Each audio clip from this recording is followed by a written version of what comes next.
Assalamualaikum warahmatullahi wabarakatuh. Selamat siang, pagi, sore, malam buat Anda semuanya kawan. Salam sejahtera untuk kita semuanya. Bertemu lagi dengan Sigit Kurniawan di sini di podcast Bincang Sehat RSK Batang, dan kita sudah menghadirkan narasumber yaitu Dr. Tan Evi SPA. Beliau adalah dokter spesialis anak. Kita akan sapa beliau terlebih dahulu. Selamat sore, dokter. Selamat sore, Mas. Iya, ini sapaan akrabnya Dr. Evi. Dokter Evi. Iya, Dr. Evi ini spesialis anak. Anak, Mas. Iya, ini maaf ya dok ya, di sela-sela kesibukannya kita ganggu sebentar. Iya. Oke. Kita akan membahas penyakit yang lagi dibicarakan orang-orang di mana-mana. Ini dokter, penyakit gagal ginjal akut misterius. Iya. Ya, dan itu terjadi pada anak. Oke, ini sebelum kita lebih jauh membahas tentang yang akutnya, ini kita akan membahas terlebih dahulu yang penyakit ginjal dulu, dok. Yang biasa dulu. Ini penyakit yang seperti apa? Monggo, silahkan dokter Evi. Ya. Penyakit ginjal itu sebetulnya ya penyakit yang mempengaruhi organ ginjal. Jadi seperti kayak seperti paru ya, penyakit paru itu ya penyakit yang menyerang paru. Kalau ginjal otomatis ginjal yang terkena. Ginjal sebagai fungsi pengeluaran tubuh untuk melakukan racun-racun dari tubuh, antara lain untuk menghasilkan pipis, kencing. Itu kalau terkena otomatis nanti pengeluaran kita terganggu, terutama untuk mengeluarkan racun-racun tersebut akhirnya akan mengganggu metabolisme tubuh. Oke. Seperti itu. Iya. Dampaknya ke tubuh apa, dok? Lemas atau demam atau gimana itu, dok? Dampaknya nanti karena racun tidak bisa dikeluarkan, akhirnya ya racun terendap di dalam badan tubuh, akhirnya ya akan bikin racun ya. Bikin racun itu akhirnya nanti jelek. Maksudnya banyak banyak yang terpengaruh, Jadi karena pipis nggak bisa keluar, nanti akhirnya bengkak. Terus kalau sudah bengkak nanti pengaruh ke organ yang lain, seperti itu. Jadi merembet. Ya. Oke, sekilas tentang penyakit ginjal. Nah, apa bedanya, dok, dengan ini yang akan kita bahas dengan penyakit gagal ginjal biasa dengan penyakit gagal ginjal akut? Oh iya. Jadi kalau penyakit gagal ginjal yang biasa, gagal ginjal akut yang biasa, itu penyebabnya sudah diketahui. Jadi umumnya karena dehidrasi yang berat, kalau perdarahan yang berat, itu jadi ada sebabnya, atau penyakit-penyakit tertentu yang memang melekat di ginjal. Jadi seperti sindrom nefrotik gitu-gitu. Jadi itu sudah ada sebabnya. Tapi kalau yang gagal ginjal yang akut yang masih viral ini itu atipikal. Jadi atipikal itu maksudnya belum diketahui sebabnya. Oke. Ya. Ya, cara mengetahuinya gimana, dok? Konsultasi ke dokter langsung atau gimana? Ya, sampai sekarang ini kan masih dicari sebabnya apa, di seluruh dunia itu belum tahu. Jadi salah satu yang kemarin di India viral itu kan karena obat-obat paracetamol sirup yang mengandung etilen glikol itu. Oke. Ya, ada hubungannya dengan obat sirup tersebut, paracetamol yang etilen glikol itu, dok, ya. Yeah. Menjadi kemungkinan penyebab gagal ginjal akut misterius pada anak. Ya. Kalau di Indonesia sendiri, dok, ini Kementerian Kesehatan mencatat penderita gagal ginjal akut misterius saat ini sudah 206 kasus, dok. 99 orang meninggal dunia. Ya, ini bisa dikatakan penyakit yang berbahaya nggak sih, dok? Iya, sangat berbahaya karena namanya progresif. Jadi dia cepat, belum diketahui sebabnya dan progresif. Jadi dari Kemenkes kita sudah merevisi. Jadi istilahnya bukan gagal ginjal akut tapi penyakit gangguan ginjal akut progresif atipikal. Jadi progresif itu cepat, atipikal belum diketahui sebabnya sampai sekarang. Jadi masih dikira-kira gitu loh. Yang sirup-sirup itu juga masih dikira-kira, makanya masih belum jelas sebetulnya atipikal. Ya, kenapa bisa dibilang misterius juga? Ya, seperti itu, dok. Juga. Ya, ini ada temuan pertama kali itu tahun berapa, dok, atau bulan apa di tahun 2022 ini? Sebenarnya dari awal tahun itu sudah ditemukan, tapi sedikit. Misalnya Januari hanya 2 kasus, terus Februari nanti 3 kasus. Cuma yang tapi terus akumulasi. Jadi bertambah. Yang terakhir agak banyak kasusnya itu di sekitar Agustus sama September. Agustus sama ya, September. Jadi tadinya misalnya 2, itu kok kemarin jadi 35 seperti itu. Ya. Oke. Ya, bertambah terus. Ya. Tapi ini bukan penyakit menular ya, Dok? Tidak menular. Oke. Nah, ini itu dia sekilas tentang penyakit gagal ginjal akut misterius. Ada kemungkinannya dengan penggunaan obat sirup paracetamol yang mengandung etilen glukol. Iya. Ya. Oke, ini beberapa pertanyaan dokter dari Instagram juga yang kemarin kita share ya. Yang pertama dokter, untuk pertanyaan-pertanyaan sama kita akan jadikan satu saja. Yang pertama dari Hanifah Umi. Bagaimana penanganannya dokter bagi ibu atau ortu yang awam yang mungkin tidak tahu banyak mengenai penyakit ini dan gejala kondisi juga yang bisa kita lihat atau amati? Terima kasih dokter. Ya, terima kasih juga pertanyaannya. Jadi kalau ya memang gagal ginjal akut ini memang banyak mungkin orang tua yang cemas karena memang nggak tahu apa-apa tiba-tiba viral. Jadi awal-awal kita curiga bahwa anak ini ada gangguan ginjal, itu yang paling penting adalah kita pantau pipisnya, BAK-nya. Jadi dalam anak-anak itu kan biasanya dalam 6 jam, 8 jam itu harus pipis lah. Kalau ini dalam 6 jam sampai 12 jam dia tidak pipis, kita harus sudah waspada.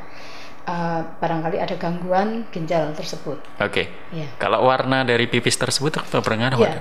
Kalau warna pipis biasanya kalau dia kurang minum itu biasanya pekat ya, pekat. Jadi nggak bening seperti biasanya. Oke.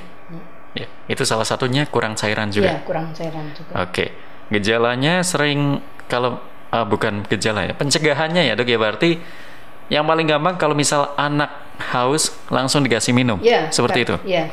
Karena kalau istilahnya karena kurang minum mungkin belum termasuk gangguan ginjal yang akut tadi, tapi karena memang kurang cairan, jadi kita usahakan minum yang banyak dulu. Jadi kalau dengan minum yang banyak dia pipisnya lancar ya berarti memang kurang minum, tidak termasuk yang gangguan ginjal akut tersebut tadi. Oke, seperti itu ya penjelasannya. Semoga bisa bermanfaat. Terima kasih kepada Ibu atau Kakak Hanifah Umi. Kemudian yang kedua ini dok, dari Kurnia mengucapkan Assalamualaikum dokter.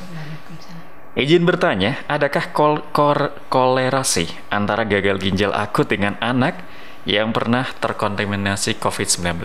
Ya, sampai sekarang hubungan antara gangguan ginjal akut ini dengan COVID-19 juga belum pasti. Apalagi dengan vaksin COVID-19, karena anak-anak di bawah usia 6 tahun itu belum divaksin. Sementara gangguan ginjal akut tersebut ini rata-rata di usia balita, di 5 tahun ke bawah. Jadi hubungannya dengan vaksin terutama nggak ada. Oke, 5 tahun ke bawah, dokter. Apakah rata-rata usia yang gangguan ginjal akut ini? Karena mungkin daya tahan tubuh mereka belum berkembang secara sempurna seperti itu, dok. Mungkin bisa jadi ya. Kemudian dari Winda 4093 dokter mengucapkan, maaf izin bertanya dokter, apa yang diperlukan untuk mendiagnosis ini tadi sudah ya, langsung saja ke berikutnya, dan apa yang akan terjadi apabila penyakit gagal ginjal tersebut sudah kronis dokter? Jadi sebelum mencapai kronis itu sudah lama. Jadi kalau kronis itu kadang dibutuhkan cuci darah sampai seperti itu, karena ginjal sudah tidak berfungsi dengan baik, dia tidak bisa mengeluarkan racun, akhirnya racun tertumpuk di dalam tubuh, harus dicuci darah untuk dia segar kembali, untuk racun-racun dikeluarkan. Tapi sebelum mencapai kronik itu, kita harus di yang masih awal-awal itu harus langsung ditangani. Karena kalau masih awal itu sebenarnya ginjal itu kalau sudah sel-sel ginjal itu ya, kalau sudah rusak sebenarnya itu sudah nggak bisa diregenerasi. Jadi tujuan kita mengobati awal itu agar tidak banyak lagi sel ginjal yang rusak gitu. Harapannya dengan tidak banyak bertambah yang rusak, ya fungsi ginjalnya baik kembali ya. Ditangani lebih awal biar nggak fatal seperti itu ya dok ya. Ini berarti nggak bisa sembuh secara total atau gimana dok? Jadi kalau sel ginjal yang rusak itu sudah nggak bisa regenerasi lagi. Jadi cuma kita cegah aja jangan terlalu banyak sel ginjal yang rusak agar fungsi ginjalnya masih berfungsi terus ya. Ya, selagi bisa ya langsung ditangani. Ya, baik itu dia. Terima kasih kepada Kak Windah. Kemudian ada Aini Asaif mengucapkan Assalamualaikum dokter, selamat sore. Izin bertanya, menurut informasi yang baca dari beberapa situs web, gejala gagal ginjal pada anak itu seperti diare, mual, muntah, ada mengantuk juga, dan juga demam. Nah, itu bagaimana kita membedakan antara sakit biasa sama gejala gagal ginjal? Monggo, dokter. Jadi bedanya di kencingnya tadi, pipisnya. Oke. Jadi pasien, memang gejala gangguan ginjal akut itu bervariasi banyak sekali. Jadi hanya panas dengan batuk pilek juga bisa, panas dengan muntah saja juga bisa. Jadi bermacam-macam gejalanya, cuma untuk membedakan antara diare biasa atau diare dengan gangguan ginjal akut tadi, yaitu tadi PAK-nya, pipisnya.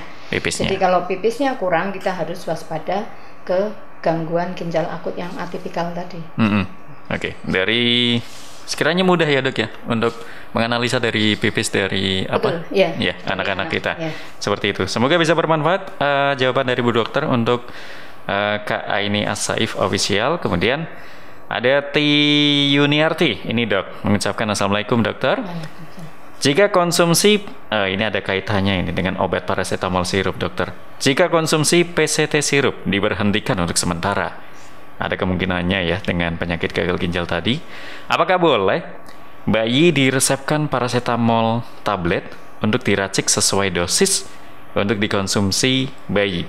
Atau ada solusi lain dok untuk penanganan selama pemberhentian pemberian PCT sirup selain dikompres? Terima kasih. Ya, betul. Jadi untuk sementara sebetulnya tidak hanya paracetamol sirup aja ya. Semua sediaan sirup kita sementara berhenti dulu, tidak mengkonsumsi itu sampai nanti waktu yang ditentukan oleh Kemenkes atau BPOM mengumumkan bahwa sirup yang di Indonesia aman. Jadi itu tujuannya untuk ya karena kita sayang anak-anak kita, jadi Kemenkes, IDAI, BPOM itu sementara memberhentikan sampai dikaji dulu, dikaji dulu apakah semua sediaan sirup, nggak cuma paracetamol aja yang beredar di Indonesia itu sudah aman, tidak mengandung ethylene glycol tersebut. Nah, jadi sebagai penggantinya, terutama mungkin yang memang banyak dipakai itu yang paracetamol ya untuk turun panas soalnya. Jadi sementara memang pakai yang bentuk, kalau memang belum bisa meminum yang bentuk tablet, memang harus digerus, dipuyer, disesuaikan dengan dosis untuk anak-anak yang terutama balita. Atau enggak pakai yang dari suppositoria, yang dari dubur itu juga bisa. Bisa. Sebagai pengganti. Ya, alternatifnya yang tadi itu ya dok ya. Kalau dari makanan atau gaya hidup yang harus kita terapkan ke anak itu, makanan yang apa, gaya hidup yang bagaimana, seperti itu dok? Ya, otomatis gaya hidup yang sehat ya. Jadi kalau misalnya memilih makanan itu juga kita harus berhati-hati. Jangan yang terlalu banyak pengawet, jangan terlalu banyak pewarna seperti itu. Terus anak-anak juga memilih makanan tuh yang seimbang, menunya seimbang. Jadi jangan yang sayur terus gitu, itu juga seringnya kan gembur-gemburin sayur gitu ya. Padahal ya sebetulnya makanan harus seimbang ya, ada proteinnya, ada karbohidratnya, ada buah dan sayur seperti itu. Ya, jadi tidak melulu tentang sayur. Kalau gaya hidup mungkin diajak olahraga. Ya, diajak olahraga ringan, terus aktivitas bermain yang menyenangkan, yang tapi tidak terlalu terforsir. Yang sekiranya anak tidak selalu rebahan di rumah main HP gitu. Ya. Tapi tetap jaga prokes ya. Jaga prokes. Iya, masih COVID-19 masih ada. Masih ada ya dok ya? Masih ada, masih banyak beberapa anak yang dirawat. Iya, seperti itu. Terima kasih. Kemudian dari Kak Tiyunarti tadi yang bertanya tentang hal tersebut. Kemudian dari Ratna Malia, dokter. Ini mengenai penyakit gagal ginjal akut. Berapa persen tingkat kesembuhan dari anak yang terkena penyakit ini, dokter? Ya, kalau gangguan ginjal akut yang atipikal ini memang angka progresif itu ya. cepet perburukannya. Jadi semakin cepat kita mengenali gejala awalnya, mudah-mudahan terselamatkan, karena tadi itu yang penting kita secepat mungkin menyelamatkan ginjal, tidak terlalu banyak yang rusak tadi. Oke. Ya. Jadi kalau misal ada gejala seperti diare, mual, muntah, mengantuk, juga demam, langsung saja konsultasikan ya, Dok ya. Boleh, terutama kalau pipisnya kurang. Pipisnya kurang. Ya, itu dia yang menjadi kunci. Ya. Apakah itu penyakit biasa atau penyakit gagal ginjal? Kemudian dokter, pertanyaan terakhir ini. Assalamualaikum dokter. Ini saya sudah memberikan obat yang terindikasi menyebabkan gagal ginjal. Nah, jika sudah terlanjur mengkonsumsinya, bagaimana ya dok, agar terhindar dari penyakit tersebut? Ya, kalau sudah terlalu terkonsumsi, ya kita hanya berdoa saja. Tapi masih ada cara ya dok ya? Ya, jadi ya menghindari otomatis jangan diulang lagi. Oke. Makanya kalau kita membeli obat itu, jadi pesan dari BPOM itu ada klik itu loh. Jadi kemasan, dilihat kemasannya, labelnya, terus klik jadi izin edar sama K-nya kadaluarsa. Nah, klik itu. Jadi 4 itu selalu dilihat. Ya, kalau misal sudah terlanjur mengkonsumsi, stop terlebih dahulu. Iya, stop. Mudah-mudahan yang sudah terkonsumsi tidak mengganggu ginjal kita, terutama kalau misalnya sekarang anaknya baik-baik saja. Amin. Iya. Ya, itu dia. Baik, terima kasih Dokter Tan Evi atas waktunya dan juga informasinya. Beberapa pertanyaan yang sudah kita hadirkan dari beberapa netizen ya, dari Instagram, semoga bisa bermanfaat untuk Anda semuanya yang menonton di podcast ini. Kemudian dokter, adakah kesan pesan atau closing statement untuk para penonton yang ada di podcast RS Kim ini? Monggo, silakan. Jadi pesan saya ya memang pasti orang tua cemas ya dengan kondisi seperti ini, tapi ya boleh panik tapi tidak berlebihan. Kondisi ini kan hanya sementara. Jadi untuk memastikan bahwa semua yang beredar di sini adalah aman. Nanti kalau sudah aman, otomatis kita bisa mengonsumsi sirup-sirup yang telah tersedia, apalagi anak-anak kalau minum puyer itu agak susah. Terus jangan terlalu termakan hoak ya. Jadi ya kalau sudah viral gini kan biasanya nanti banyak beredar di medsos, tapi yang menyesatkan. Nah, itu yang membuat tambah panik. Jadi kasihan juga nanti farmasinya, maksudnya yang terkena hoak ya. Jadi ini kan ujungnya panjang, nggak cuma hanya anak-anak yang nggak bisa minum sirup, tapi kan pabrik farmasinya dan semuanya itu kan sudah terpikirkan oleh Kemenkes, oleh IDAI semuanya. Jadi berhati-hatilah dalam membeli itu tadi obat. Sementara ini jangan membeli obat-obat yang sirup dulu untuk sementara waktu sampai BPOM bisa menyelesaikan tugasnya, sampai ada arahan dari Kemenkes dan IDAI yang baru. Oke, baik, seperti itu ya dok ya. Kalau untuk jadwal poli dari Dokter Tan Evi SPA sendiri, ini hari apa aja dok? Saya setiap hari dari Senin sampai Sabtu. Jamnya? 17 sore. Jam 17 sore sampai jam? Sampai selesai biasanya. Sampai selesai ya? Yeah. Oke, baik, terima kasih Dokter Tan Evi SPA ya, spesialis anak. Semoga informasi yang kita hadirkan bisa bermanfaat juga untuk yang lainnya. Kita ketemu lagi lain kali dokter ya, dengan topik-topik yang lainnya barangkali berkenan lagi untuk kita undang. Terima kasih dokter. Terima kasih mas. Sama-sama. Iya, selamat sore dokter. Assalamualaikum. Ya, dan itu dia kawan untuk podcast RS Kim Batang. Pada kesempatan kali ini kita sudah membahas tentang waspada gangguan gagal ginjal pada anak. Kita ketemu lagi lain kali. Jadi selamat pagi, siang, sore, malam buat Anda semuanya. Salam sejahtera. Wassalamualaikum warahmatullahi wabarakatuh.